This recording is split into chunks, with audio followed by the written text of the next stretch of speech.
Y'all, let's get into it. Woman stabbed more than 100 times defending mother from her stepfather. Angelina Tran, a 21-year-old student at the University of Washington, was apparently awoken in the early hours of August 7th after hearing sounds of a struggle in her home in the Beacon Hill neighborhood of Seattle. Video footage from security cameras showed her stepfather, Najib Keen Chow, 54 years old, punch Tran's mother at least a dozen times in their kitchen. When Tran intervened, Chow struck both women. Tran's mother was able to escape and call 911 while Tran held on to Chow to stop him from following her. They struggled and fell to the floor. Then Chow grabbed a knife from the kitchen drawer and started stabbing Tran, the daughter. She continued to try and fight Chow off, and at times turned her back towards him, resulting in her getting stabbed in the back. Chow was being, and that's what the mother was saying, Chow was being charged with first-degree murder in Tran's death and first-degree attempted murder and injuries to his wife. Tran's mother answered the door when police arrived at the home at around 4:55 a.m. Chow came down the stairs and confronted officers while holding a large bloody kitchen knife. He said, "I killed somebody." He dropped the knife when ordered to do so, and officers then took him into custody through an interpreter. He later told police he had been bickering with his wife about money. The couple were in a relationship for 19 years and married last year. Chow said he hit her multiple times in the face because he was angry and thought she would divorce him and take his money. He also said he became angry with Tran for blocking him from hitting her mother and said that he would have killed his wife if he found her before the police arrived, because you had Tran who intervened, jumped in there, the mother dipped, ran to get the police, called the 911 or whatever, and then he's hid. Okay, daughter is now dead on the ground, and he was searching the house for the wife.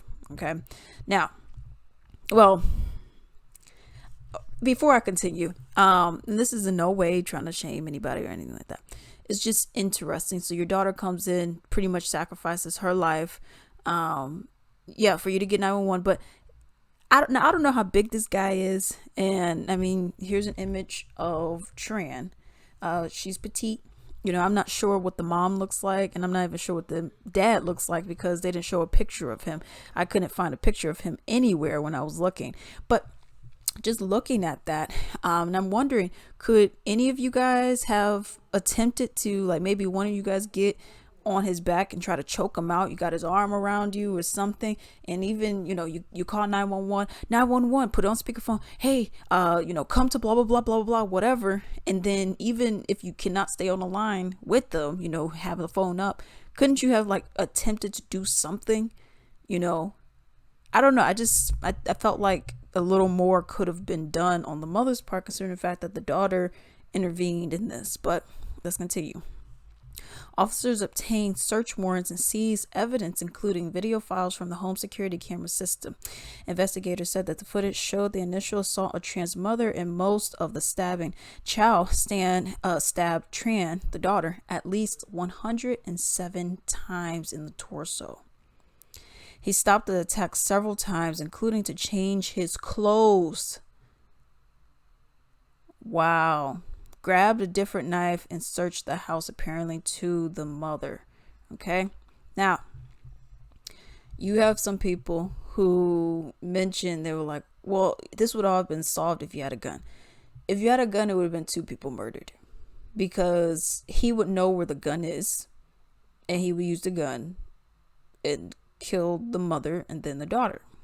So you dislike this daughter so much, you were in a rage, domestic violence, and you go and stab her over 107 times. Then you go and change your clothes because you can't be stabbing people with these clothes on. You got to get another set of clothes on. Then you go and get a knife. So if he had a gun, he knew where the gun was, because the mother would know where the gun is. She wouldn't expect her husband to go and kill her or her daughter. She would have been dead too. And the only thing you could say is, oh, well, if the mom hid the gun somewhere. But why would you not tell your spouse? Unless you know that he's abusive in this way, that he would do some crazy ish. You know what I mean? That's the only way I could see something like that. But if that's the case, you shouldn't be with the dude anyways. You know what I mean? So that's one of the things. He even had this person, and I just wanted to add this comment in because I thought it was so ridiculous. Where it says we should ban knives.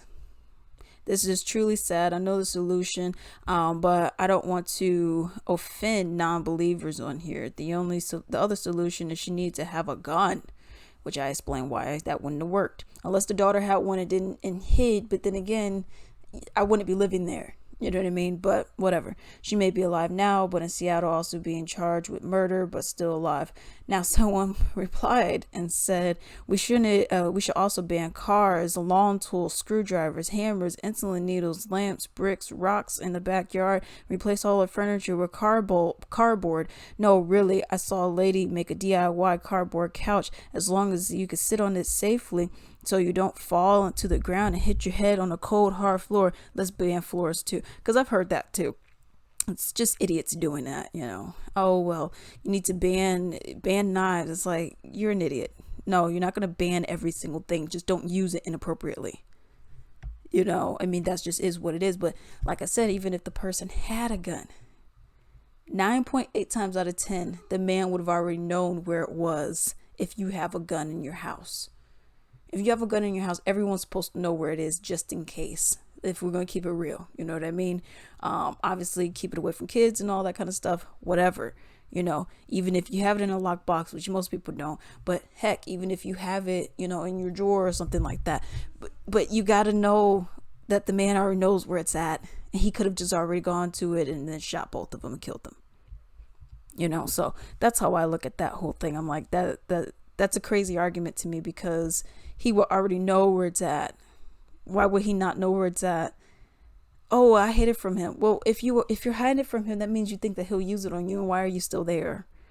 You know what I mean? So that's one of the things for me that I'm like, I can't get with that, you know, because that just is illogical. But yeah, this is very upsetting. It's a case of a mother defending her. Sorry, it's the case of a daughter defending her mother in an event from her stepfather. Hey, I greatly appreciate if you could support me. Simply go to ebay.com. In the search bar, type in Latrice Limited. Click on shops and then support me. I have a wide variety of items on there, many of my own personal Latrice Limited items such as candles, bath bomb soaps, essential oil blends, lingerie robes, so much stuff. I even have men's ties and comic books on there. Definitely support me, and do not forget to like and subscribe. Thank you.